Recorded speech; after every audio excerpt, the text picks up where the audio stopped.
Hello, friends. Welcome to yet another installment of Strange Planet. Imagine a secret so vast, so ancient, it could unravel the very fabric of human history. Beneath the timeless sands of Egypt's Giza plateau, where the pyramids have stood as silent sentinels for millennia, a stunning revelation is emerging. A hidden underground city, stretching over a kilometer below the surface, detected by cutting-edge radar scans. Researchers claim it's evidence of a civilization that thrived 38,000 years ago, tens of thousands of years before the history books say it should exist, only to be wiped out by a cataclysmic flood, triggered perhaps by an asteroid strike. Is this the smoking gun of the smoking gun of a lost, advanced world buried by time and skepticism, or a bold mirage in the desert of scientific debate? Today, once again, Jason Shurka joins us, visionary author, alternative researcher, fearless truth seeker, who's been decoding the mysteries for the pyramids for years. And together we're going to dive into these explosive claims, confront the controversy head on, and ask, could this be the discovery that proves the ancients knew more, built more than were ever dared to imagine? All right, buckle up. This might just blow your mind. Jason Shurka is a globally recognized author, alternative researcher, advocate for hidden truths, best known for his groundbreaking book, The Pyramid Code, and the acclaimed UNIFYD TV series of the same name. Through his work, Jason explores the esoteric wisdom, forbidden archaeology, and advanced technologies of ancient civilizations, with a particular focus on Egypt's Giza pyramids. He's the founder of UNIFYD TV and UNIFYD Healing, and he's built a platform dedicated to uniting humanity through the rediscovery of suppressed knowledge and holistic well-being. He's a sought-after speaker, thought leader, and he bridges science, spirituality, and history, challenging mainstream narratives with evidence and insight drawn from years of research, insider accounts, and personal exploration. And his mission is to awaken humanity to its forgotten past and untapped potential. Jason, welcome back to Strange Planet. How are you? I'm doing well, Richard. Thank you very much for having me back. So, what do you make of the Italian and Scottish researchers, their claims of this vast underground city beneath Giza? I mean, could this be the long-awaited proof of a pre-dynastic civilization? You know, I don't think it's something that is, at least to me, a surprise, because we live in a world today where we wait for some form of authority to confirm something for us, even though it's right in front of our eyes the whole time. And this has been right in front of our eyes the whole time. So it's not to take away from what the researchers found, and we can cover that. But number one, what they found was already published back in 2022. So my first question is, why is it only being spoken about now, 3 years later? And there are a few different types of answers to that, which we can cover. But I really just want to focus on the fact that although this may be a surprise to the common man, the common woman around the world, it really shouldn't be a surprise, because this is not the only thing or the first thing that shows us that there was some sort of advanced civilization back then, thousands of years ago, that are more advanced than we are today. And we don't even need to go underground to prove that. Look at what's above ground. Look at the proportions. Look at how they built it. Look at the size of stones that they moved. How did they do it back then? It definitely wasn't manpower. And even if it was, how did they cut it so precise that you can't even slip a credit card between those rocks? So the proof has been in front of us all along. We just didn't want to see it. And to me, it's a little upsetting and disappointing that we need an authority figure to come and say, look, now we have the proof, and then people start believing it, because that just holds us back and makes things happen a whole lot slower. We've had the proof for a long time. Excellent points. If I could, though, let me just go back to these claims from the Italian and Scottish researchers. They utilize something called synthetic aperture radar, SAR technology, and the claim is the detection of these complex networks of chambers and structures extending over a kilometer below the surface. They're proposing the pyramids were constructed, again, around 38,000 years ago. Just leaving aside the age for a moment, what do you make of this claim, the utilizing SAR? I mean, is there anything controversial about this technology? I mean, is it capable of detecting what they claim it detected? So I'll give some of the brief points just to give the factual background on what happened here, and then we could dive into all those points. So there were two guys. One is named Corrado Malanaga. The other one is named Filippo Biondi. They're both involved in radar and remote sensing research. So they actually published a peer-reviewed research study in an article that was titled, and this is the title, Synthetic Aperture Radar, which is your SAR. Synthetic aperture radar Doppler tomography reveals details of undiscovered high-resolution internal structure of the Great Pyramid of Giza. That was published in 2022, but it's being spoken about now in 2025. So SAR data, which stands for synthetic aperture radar data, which is what you were talking about, along with, it's not just SAR data. It's coupled with this proprietary software that was created by one of those researchers. I think it was Corrado Malanaga. It might have been Filippo Biondi, but one of them created this proprietary software that takes that data, the SAR data, and transforms the radar signals into something called photonic information. So it's basically information, it tracks vibrations down to the millimeter to identify underground structures without any excavation. So it's very non-invasive because they could do it through basically, understanding and decoding certain data through that photonic information that, again, tracks vibrations down to the millimeter to create a shape of showing you what it is that's underground. Now, just to give some more factual information here, this was done on the Khafre pyramid, on one of the pyramids on the Giza plateau. What they found was not only did they find 5 identical structures inside the pyramid itself, they look like homes that are a little taller. So they found 5 identical structures that were precisely aligned in geometric formations. But interestingly enough, underneath those structures, they found 8 massive, and I say massive because you're talking about hundreds of meters long, 8 massive cylinder structures. They found that they were hollow inside, surrounded by what seems to look like a coil, but what the radar detection shows is that they're actually staircases that bring them down, descending a depth of exactly 648 meters. That's a lot of meters. That's very, very big. 648 meters.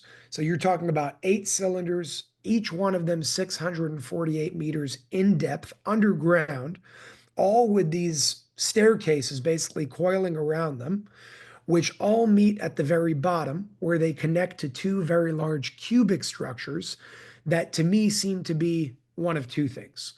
Or they could be both of these things simultaneously. Either it's some sort of basement or compartment, or it's some sort of compartment that holds and stores energy. Because remember, in dealing of the world of energy and storing energy, we need a place to store it. You can't just generate it. You need to store it to be able to use it later on.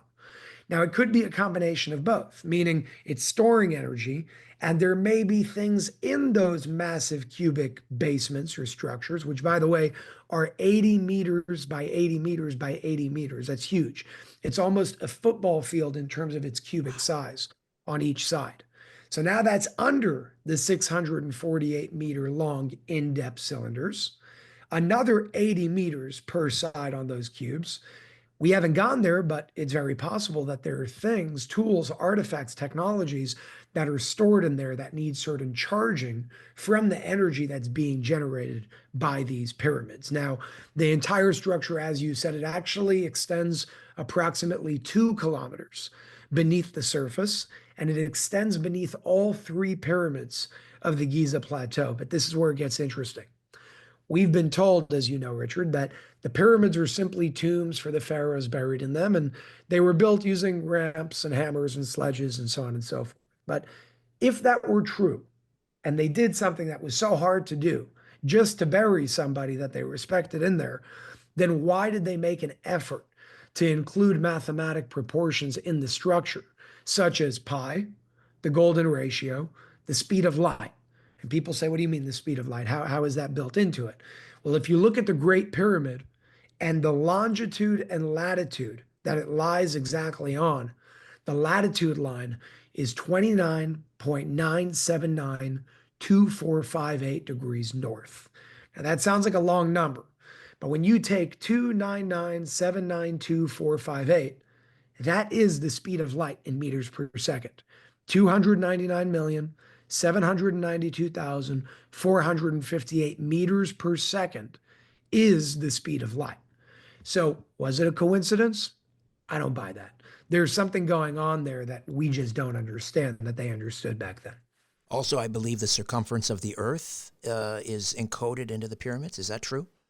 Yes, if you scale the pyramids by 43,200 in size, it is the exact dimensions and proportion of the Earth. All right. So these, I don't know, shafts, chambers, tunnels underneath the pyramids, do they align with anything that's described in esoteric writings? I don't know, the Emerald tablets or even the Pyramid Code? Yes. So in the Pyramid Code specifically, and what I want to do first, because this is really interesting, is I'm going to read you a few quotes from the Pyramid Code itself. Now, remember, this was a document that was given to me back in 2020, before any of this information came out, even before 2022, when they started coming out with this information from this research specifically. And it says the following. The pharaohs brought with them a different form of technology called electromagnetic pulsation and electromagnetic laser pulsation, or EMLP for short. This technology gave them the ability to build massive pyramids. Underneath these massive structures are very large basements that house the tools and technology used to make them. To my knowledge, no one has found the hidden basements under the pyramids just yet, but I am sure that they are still there. Again, this is in 2020. Mm-hmm. There are huge energetic tools that need to be recharged by the sun every millennia in order to function. There are no batteries. These machines work primarily through the use of the energy of the sun along with magnets. I believe in the not too distant future, the right people will rise who will find the treasure that lies beneath the pyramids. And that's exactly what we're talking about now. So, on one hand, you're talking about the fact that this document already said underneath the pyramids, there are very large basements, not one, basements, two. That's exactly what they found, with certain things that are buried underneath there for the purposes of recharging. And if you follow Nikola Tesla and his study and work showing that the pyramids are actually energy generators, well, then they need coils and a place to store that energy as well. So all of this coincides with what the Pyramid Code was saying. But throughout the document, it speaks about the number 18 very often. For example, the document claims that before the Exodus, not today, but before the Exodus, there were 666,666 pyramids on Earth. People are looking at that and saying, what the hell is that? That's a satanic number. And the answer is no, it is not a satanic number. It was turned into a satanic number. It was a number that was weaponized. So what is the number 666 before we turned it evil? What is the number 13 before we turned it unlucky? And if you use the language that the pharaohs used back in the day, that was around back then as well with the Hebrews, it wasn't just the Hebrew language, it was Aramaic, which uses the Hebrew alphabet. Aramaic and the Hebrew language, which is newer than Aramaic, but Aramaic using the Hebrew alphabet is based on something called gematria. Gematria is an alphanumeric code that does not apply to English. I know people like applying it to English. That's not how it's supposed to be used because these languages were discovered languages based on mathematics. English was a created language. It's arbitrary. Right. So let's go to Aramaic for a second. If you take, and then I'll explain the number 18 and how this is relevant to the pyramids, because this is interesting.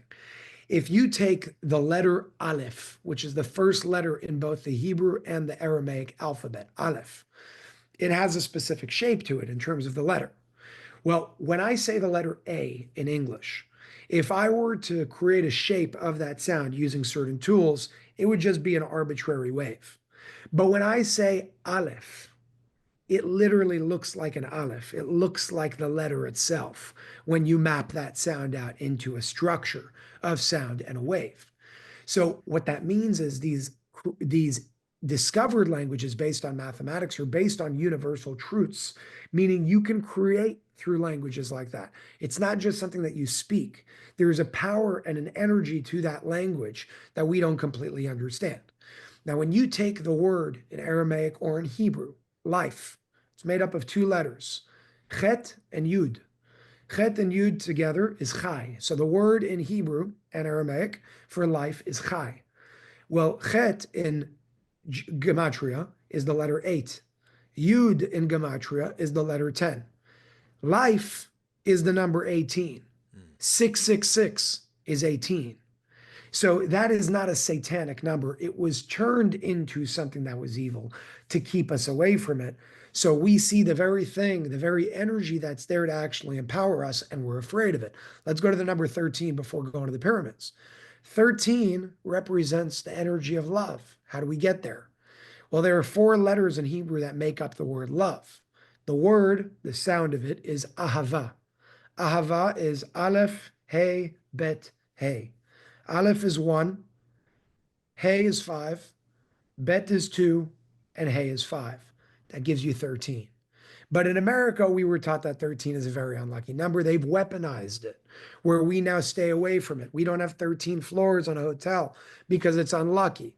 All of this is nonsense. It was to weaponize the very things that were here to actually empower us. So back to the idea of 666, the number 18 is very, very important when it comes to the pyramids because of what they understood back then and the amount of pyramids that they had back then. And guess what?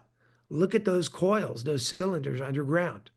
Did you ever add up what 648 is in terms of meters underground? Because 6, 4, and 8 is also 18. I don't find that to be a coincidence. There's something over here that we're not understanding. Remarkable. The study is suggesting the pyramids were built 38,000 years ago. Do you know they were able to ascribe that number, that age to the pyramids using this technology? I don't. That is something that's out of my scope. There are some people that say 3,000, 4,000. There are some people that say 12. Now there are some people that say over 30. I will personally go, and I could be wrong on this one. This is an opinion, but I choose to go with the 3,000 to 4,000 year range because number one, with the pyramid code, if it was right about everything that I just said, and it's also saying that, I'm going to take its word for it until somebody proves otherwise. But even when you go to things like the Old Testament, which I'm not a religious man by any means, but it speaks about the pyramids. It speaks about the building of them. It also speaks about the idea that the Hebrews were slaves. I don't buy that. And I'm a Jew myself. I don't think that that's true. I think that over time, based on the history, if you follow the history, the pharaohs, that lineage started as a very highly spiritual nation. Over time, because they started mating with the daughters of man, which is what the Old Testament says. It says the sons of God came down from the heavens and mated with the daughters of man. Well, what that means is, if you want to interpret it for a second, is there was some form of race that came here from somewhere else, call it extraterrestrial, whatever it may be, around the same exact time of when all of this happened with the pyramids and the pharaohs. In the pyramid code, it refers to the sons of God as the pharaohs, as one of the races that came down, one of 4 races that came down, but they are not the sons of God. That's just what they called them, because in Hebrew, they call them Bnei Elohim. Bnei Elohim, translated is the sons of God. Now, that's just because the people didn't really understand what the hell is this coming from somewhere else, looking different than us with technology we've never seen before. So they call it the sons of God. They're just a race coming from somewhere else that was very, very, very advanced. Now, when they started mating with the daughters of man, meaning human beings here on earth, you take a very highly spiritual race and the race here on earth at the time. Well, the highly spiritual race, when it starts interbreeding with the lower spiritual race, it starts diluting its power. So now there was 1 pharaoh, 2 pharaohs, 3 pharaohs. And by the last pharaoh, before the Exodus, you saw the last pharaoh started getting very cruel, started getting very evil, and started doing things that weren't in alignment of higher spiritual essences and, spiritual laws. And that's when the pharaonic lineage failed and fell. It completely collapsed. The Exodus happened. It was over. So because of that timeline of events, I would say it's probably 3,000 or 4,000 years old, but we could be wrong. Getting back to the claims of these researchers, I mean, I guess predictably, Egyptologist Zahi Hawass has basically just dismissed this. What are your thoughts on Hawass and why he is so dismissive? The same reason why Anthony Fauci was dismissive or saying things that he shouldn't have been saying for years and years and years, scaring people into believing something that was nonsense, because these people are paid off. That's why I'm saying when there's somebody that's a very big power figure or authority figure, we got to understand, and you know this very well, there are people behind those people that put them up there. So it's great that this guy is a world-renowned Egyptologist, but in my opinion, that makes it even more so why we should question what he's saying. Not that he's a bad guy, but everybody can be paid off, everybody can be bribed, everybody can be blackmailed. You don't know what's going on. So none of us do know what's going on behind the scenes. So big picture, it's either he really doesn't believe it, which I don't buy, or he's trying to protect the interests of other individuals, because we got to understand, if this was something that was accepted, it changes everything. It changes history. It changes everything from beginning to end in the world as we know it. And that's not something that people that control the world would want to happen. Yeah, I just wanted to maybe drill into that a little bit more. I mean, let's call them the owners of the system. What do they have to gain by keeping these secret? You sort of explained that, but maybe we can flesh that out a little bit. Why do they need to keep what's buried beneath Giza Plateau? Why do they need to keep that away from us? Yeah, we got to ask the question in reverse. Instead of what they have to gain from keeping it a secret, what do they have to lose if it's revealed? What they have to lose is, if it's revealed, is everything that they control. So let's go to what they control first. Energy, water, electricity, all these things are free. They're our birthright. They're not something we should be paying for. It's something that's abundant and infinite in nature. Energy is infinite in nature. It cannot be created or destroyed, and yet we pay for it because they meter it with smart meters on our home. Tesla didn't like that. They didn't like him. They got rid of him. The man died a poor man. Now, what do they have to lose by this being revealed? Well, what is it that would be being revealed? And it's free energy. It's a different understanding of our own history. It's the fact that we would understand that we were more powerful back then, and there are different aspects of technologies that we do not understand today that are just being hidden from us. It really comes down to free energy. And I know some people say free energy is not possible, but energy in essence cannot be created or destroyed. It's infinite. It is free. We just don't know on the public level how to tap into it just yet. But I know that we do know how to tap into it, or somebody does, because they've done it a long time ago. If that were revealed, it would be World War VII today. Because if they're fighting today over energy, natural gas, what happens when free energy technology comes out? Does every pyramid structure on the planet have, do you believe, similar chambers, similar, like a power node beneath it? Yes. So all of that is spoken about in the Pyramid Code document. It explains the purposes of each and every one of these pyramids as well. And it's not some like crazy woo-woo stuff. If we look at it, yeah, there are individuals buried in there. But in the document itself, it speaks about why. It's not just because it's a tomb, it's because that race, those people, had certain energies within them that are used to protect what's buried underneath the pyramids. The pyramids are many different things. They're used as, and we can go a little far out, which I don't know if I want to on this show just yet because it gets a little crazy, but to keep it as grounded as possible, because I am a man of empirical evidence while kind of connecting the dots on some logic that we can have. They are energy generators. They are ways to connect the physical and the spiritual, even in the dimensions of the pyramid itself. The dimensions of the pyramid, the build out of the pyramid, everything has a purpose. The way that it's situated has a purpose. The heavenly winds of east, west, north, south, they're all facing a specific direction. Ultimately, they were used to be able to communicate with other, call it planets, stars out there very far away. These are technologies, not just rocks, but technologies that use things like electromagnetic laser pulsation. That's why a lot of people show images of like lasers coming out of the apex of the pyramid, because that's a form of communication. We just can't comprehend it because we look at a stone and we think it's dead. It's not. It's energy that's connected to a unified field, and they used it in that way back then. So how many pyramids did you say in total are on the Earth? Today, less than 100,000. I think the actual number is about 80,000. But back then, 666,666. And they all functioned in unison as part of a global energy grid? They all functioned with the same purpose, not that they were all connected to each other per se, perhaps they were. They were all connected to something else outside of this planet to communicate with where those individuals came from as well. Now, if you really want to get crazy, and this is where, there will probably be some people that are just going to say this guy's out of his mind.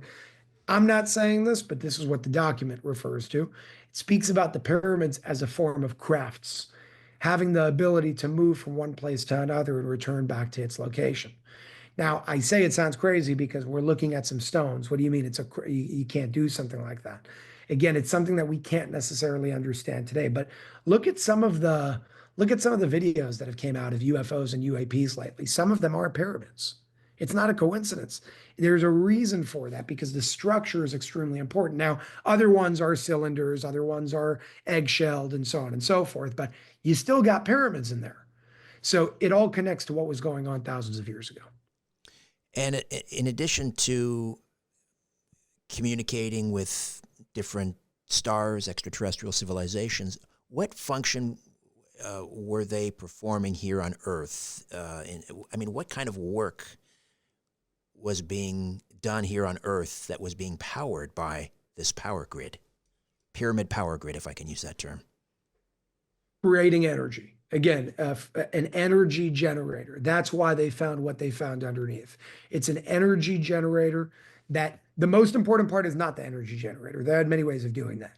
It was more so for communication and a spiritual form of technology. We think of it as something physical. What can we do with it physically? It was more than that. Today, they used it like they used back then to an extent. Healing chambers. You go into each room, there's a different frequency to each room. They use each room for a different purpose to generate certain frequencies, energies, and sounds. They use that, in some cases, if you even go back to more ancient texts, to revive the dead. Now you're talking about things like the Ankh. You're talking about things like those staffs that are spoken about in the Old Testament with Moses as well, who grew up in the royal palace of the pharaohs. Again, we're getting a little more mystical here and less factual. So I like being careful on that line because it's a fine line. But it's not just this physical thing. It was created for a very big network that is not just interplanetary, but intergalactic. Yes, it's an energy generator here on Earth, but it's much more than that. One of the reasons was what we said earlier, to charge certain objects, technologies, and artifacts that they used through the sun. But they do that through the pyramid capturing that energy and charging it underneath in those basements. So your timestamp on this is, did you say 3,000 to 4,000 years ago? My timestamp is based on the pyramid code. They came here in the year, when I say they, I'm talking about those races. They came here in the year 1010 on the Hebrew calendar, which is about 5,000, between 4,500 and 5,000 years ago. And they started building around that time. So call it between 3,000 to 5,000 years based on when they started building each one. Now pay attention. Different races went to different places, and yet they all built the same exact thing. Now, if we weren't advanced back then, and we couldn't communicate from Mexico to Egypt, how did they build the same exact thing? And in some cases have the same exact engravings and hieroglyphics on those walls. So there must have been some sort of common knowledge that was interconnected from all these different nations and races. So what put an end to this free energy system? Was it just, as you mentioned earlier, the interbreeding between these ET races, pharaohs, and so forth, and humans? I think what really put an end to it is more so what evolved out of that, which is just a more and more and more diluted form of a much higher race. So, a lot of people talk about families and bloodlines, and the families that control the world and their bloodlines that they stay in. They stay in bloodlines because they don't want to dilute the energetic aspect of their DNA, which is, there's validity to it. Right. So that's why they do what they do over there. And I see them as more so of the offspring, meaning The diluted forms of the races back then, thousands of years ago, are the ancestors of the people that are running the world today. And I know it sounds far-fetched and crazy and a conspiracy theory, but it's grounded in reality as well. It's grounded in logic. We see it all around the world today. We have this illusion that there are different governments that are fighting one another. But then you look at somebody like Jacob Rothschild, and he's friends with all the governments. How's that possible? How are these the richest families in the world? You're talking about multi trillionaires. They make Elon Musk look homeless. They run the world. They just run the world under different names. So Elon Musk is the richest man in the world today because it's the richest man in the world under his personal name. These people don't operate under their personal names. They operate under foundations, under corporations, under trusts, under banks. That's how all of these things operate. So there are people that are much, much, much, much richer. And that's where you go into the Rockefellers and the Rothschilds, and they are bloodlines that stick together. Pay attention to who they marry. I think logic tells us this has been going on for a very, very long time. That's where secret societies come from. Now, there are good ones and there are bad ones. There are people that do things behind the scenes for good purposes. There are people that do the things behind the scenes for negative purposes. And it all comes down to the consciousness of that individual. There are people in the world today as we see it. We see it on the individual level and the collective level, on the local level and the planetary level. There are people that just don't value human life. They don't care. And okay, if we got to kill you, but we're going to make money, let's do it. And a very, very simple and sort of example that probably most people that are watching this can remember is what happened with the Pinto, the car, when there was a recall. There was a recall on that car because if you remember, the gas tanks were exploding and it was killing people. Now, how did they go about deciding whether to recall the car or not? And there's a simple formula. And this is a disgusting formula, but this is the formula. On one side, they say, okay, how many cars are going to blow up of the cars that are out there? And of the cars that blow up, what is the average amount of people that are going to be in that car? What's the average value of that person if they die and we had to settle in court? And what will that grand number come to across the board of all those cars blowing up? And let's say the number comes out to $100 million. Then the next part of the equation is how much will it cost us to recall the car? If it's going to cost $120 million, don't recall, let them die because we'll save $20 million. Now that's a sick in the head approach, but that's a business approach. That's because they want to keep their stock numbers high. They want to keep their stock prices high and their shareholders happy. But it's at the expense of killing people. Now, that happens in the medical industry, not just the automotive industry. It happens in every industry across the board. And if you go back, and you look at who runs all of these companies that regulate even the educational industry of like, who regulates what is being taught in medical school, it's the Rockefeller Foundation.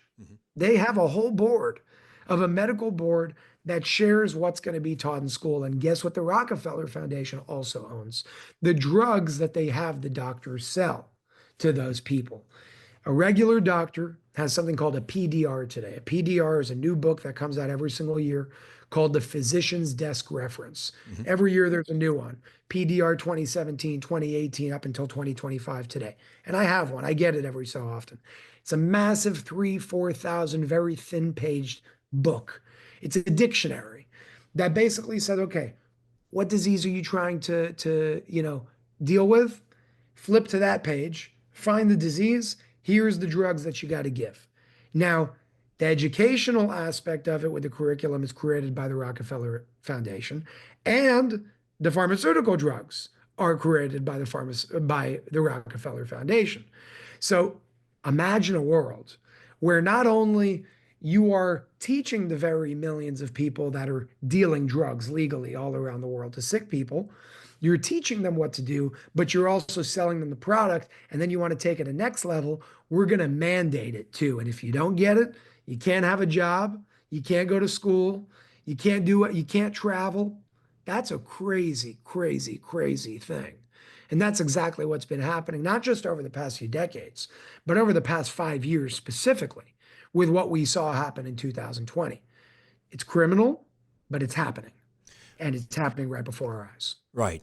So injuries, deaths as a result of the mRNA technology, those are just acceptable casualties. That's how they see it. It comes to money, power, greed, and control. So getting back to the energy and the technology hidden beneath pyramids around the world, do they, the owners of the system, the Rockefellers, the Rothschilds, do they have access to this technology? I think it has to do with the same thing that we spoke about when we spoke about the Ark of the Covenant. Yeah, technically they can go and get it, but they know that they can't go and use it. And if they do go and use it or try to use it, back to the Ark of the Covenant, if the improper individual tries to get close to it and do something, it will destroy you. That's how a lot of these things were built at the time as well. Now, do they have access to some of the technologies like electromagnetic pulsation? Yes. Do they have access to electromagnetic laser pulsation? Yes. There have even been satellite imageries. Go to the fires that happen in California. Look how they're starting. They're starting at the same time in the same exact way, almost like they're calculated. And some of the images show lasers coming out of the sky, hitting certain parts of California. Now, I saw these with my own eyes. You can look them up and find it yourself. It's just now buried more and more. This is how they've been using some of the technologies from back in the day that were used for good purposes and weaponizing it today. Electromagnetic laser pulsation makes a nuclear bomb look like child's play. It can vaporize a city in less than a minute. These are very, very dangerous things. Now, there are also the good side of people that have access to this as well. And I work with some of those individuals as well. So a lot of people ask me, well, Jason, if there are good people out there that have free energy technology and all that, why aren't they coming out with it?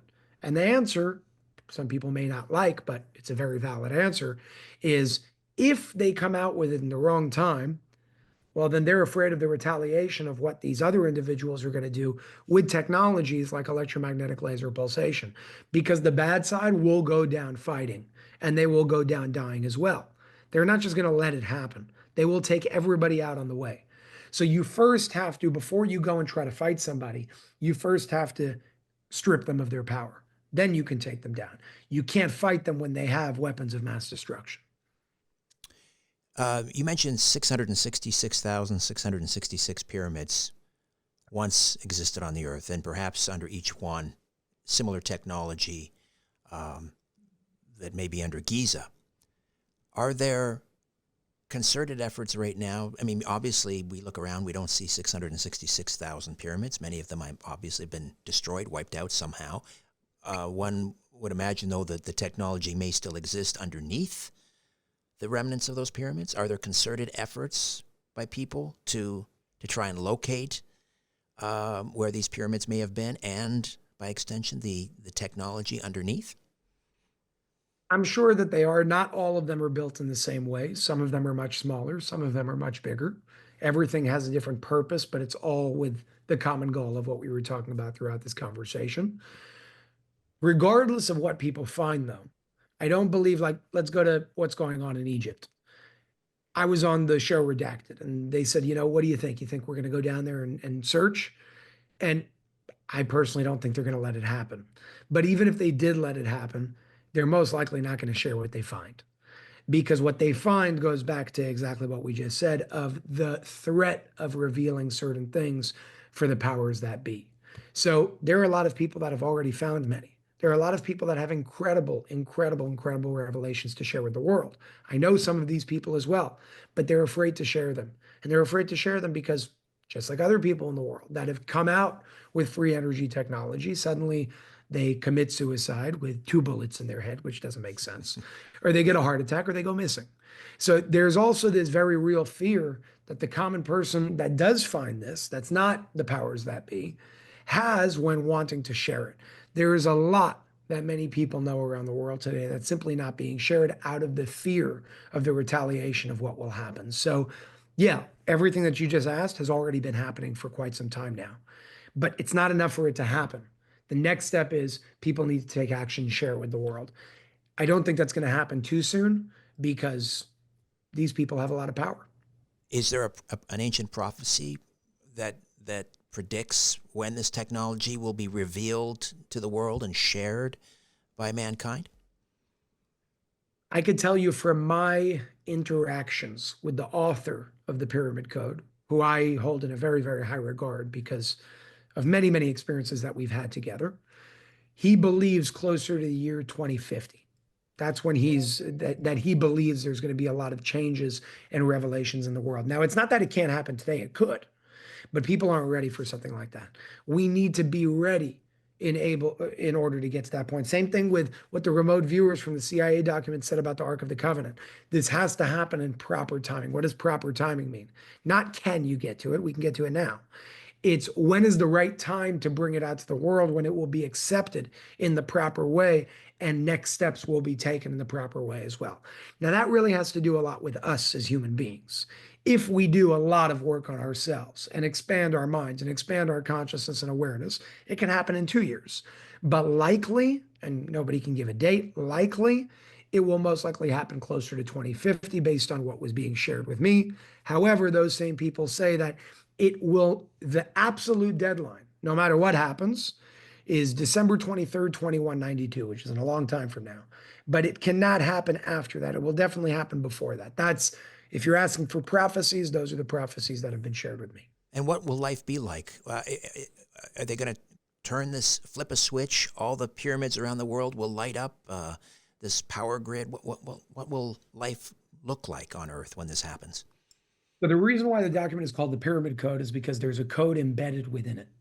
That code is embedded that I don't know myself. That's not something that's been shared with me, but the original document was written in the Hebrew language using the same alphabet from Aramaic. It was written in that language because there are certain ways to code certain things in there. And if you learn how to read the code, when you read it, you would understand something completely different from what the document says when you just read it as the average person like me and you.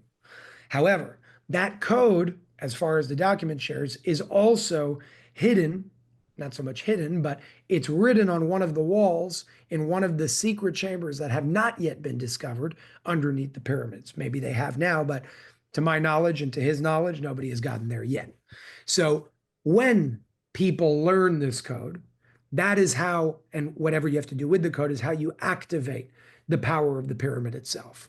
What happens from there will likely be the pyramids will be able to reactivate and be able to be used in the same way that they were used back in the day. Now, do I know what that looks like? I don't. Do I look forward to that day? I do. Do I understand how to activate them? I don't.